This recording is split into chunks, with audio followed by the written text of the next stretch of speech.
It's Cinemassacre's Monster Madness Godzilla-thon.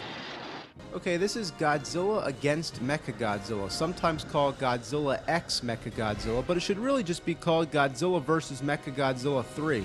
From now on, there weren't really any new monsters in the Godzilla universe. They were down to remaking the same ones over and over, this time Mechagodzilla again. I've mentioned that I preferred the 70s Mechagodzilla over the 90s version, but the Millennium version gives us a happy balance, coming closer to the design of the original, but still updating it appropriately.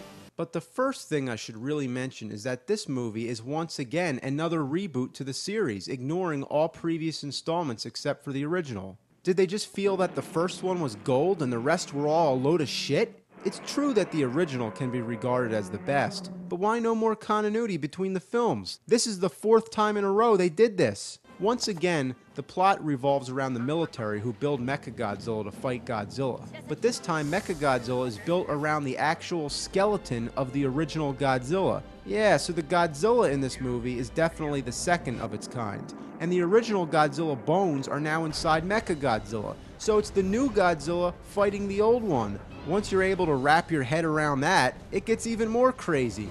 There's actually traces of Godzilla's DNA in the bones, and somehow that causes a genetic memory that Mechagodzilla remembers that it was Godzilla and then goes on a rampage through the city. Now that's just mind-blowing. So most of the movie deals with the military's attempt to get Mechagodzilla under control. Oh, and I forgot to mention, they don't call it Mechagodzilla, they constantly refer to it as Kiru. What the hell, it's Mechagodzilla, that's what the title says. Kiru? What kind of dumb name is that? What did you just say? Godzilla sucks dick? They also tried to make Mechagodzilla more realistic by giving him a limited amount of fighting time before he runs out of power.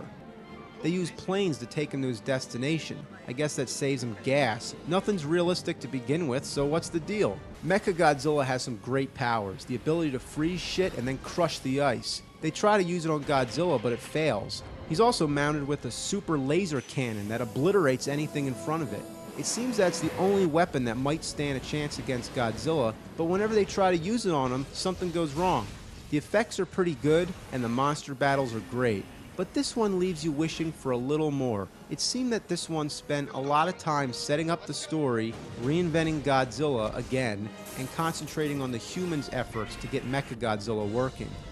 All in all, not bad, but at least it had a direct sequel, coming next.